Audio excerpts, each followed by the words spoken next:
la story sport.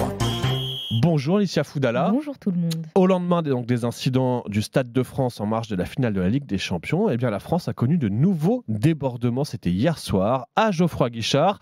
Cette fois, c'était au moment où Saint-Etienne a été relégué en Ligue 2 face à Auxerre en barrage après les tirs au but. À ce niveau-là, c'est une masterclass. Dès la fin de la rencontre, envahissement de terrain. Jusqu'ici, rien de bien méchant. On manifeste son mécontentement. C'est inutile, mais on a déjà vu ça.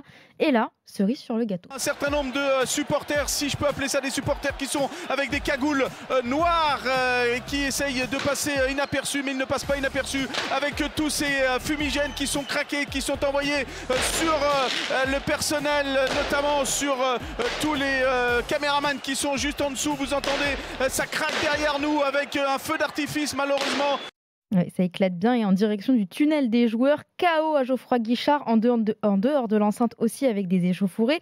Les deux équipes sont renvoyées illico dans les vestiaires, la foule est dispersée avec des gaz lacrymogènes. Le coach auxerrois Jean-Marc Furlan s'en est sorti, mais pas sans peur pour ses hommes. J'ai flippé parce que j'ai pris je sais pas combien de bombes lacrymogènes sur la gueule, donc je faisais que pleurer.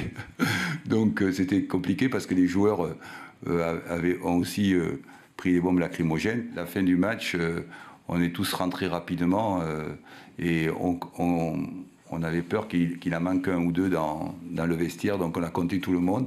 Mais comment on explique ça? Comment on passe d'un match de foot à des scènes de chaos? La faute à une saison catastrophique de l'AS Saint-Etienne qui ne justifie en rien ce qui est arrivé hier.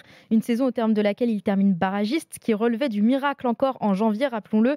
Un partout dans le barrage aller à Auxerre. On se dit que ça va passer avec le retour à la maison. Et de nouveau un partout hier. Prolongation, tir au but. Il aura suffi d'un petit pénalty raté pour condamner toute l'institution. Saint-Étienne, c'est un monument du foot français. 10 titres de champion en Ligue 1, un record. Deuxième club qui compte le plus grand nombre de saisons dans l'élite.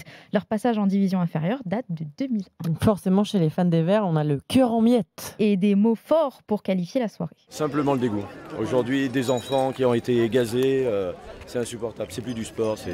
On a passé toutes les limites ce soir. C'est une année catastrophique et elle se termine de la plus triste des manières. Tragique. Moi, je m'y attendais depuis le début de la saison, mais l'écœurement, on l'a parce que nous, on est amoureux de notre club. Je prends même pas mon abonnement la saison prochaine. J'étais abonné depuis 90, donc voilà.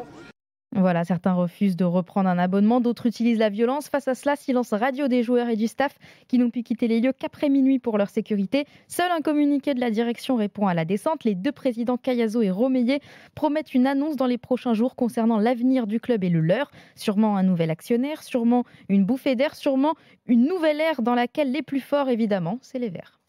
Ouais, c'est tout le mal qu'on leur souhaite, évidemment, aux Stéphanois de rebondir. Ça a dû être long, les 2 heures dans le vestiaire pour les joueurs de Saint-Etienne. 3 heures. Ouais, 3 heures dans le 3 vestiaire. heures dans le vestiaire. Après la relégation. À ruminer en plus, Ouais. voilà. Et puis, évidemment, ces nouvelles scènes de violence purement délibérée, parce que voilà, coup de sifflet final. Et là, on a vu des supporters se ruer vers le tunnel des joueurs pour leur lancer Avec des feux de Bengale, fumigènes, des feux d'artifice, oui. avec des joueurs, que ce soit les Auxerrois ou les Stéphanois, apeurés, qui ont couru vers les vestiaires pour se protéger. Et donc, après samedi soir, c'est un nouveau fiasco pour la sécurité autour du foot, on va le dire comme ça. Et on va continuer à en débattre avec vous. Merci Licia Foudala. Merci à vous.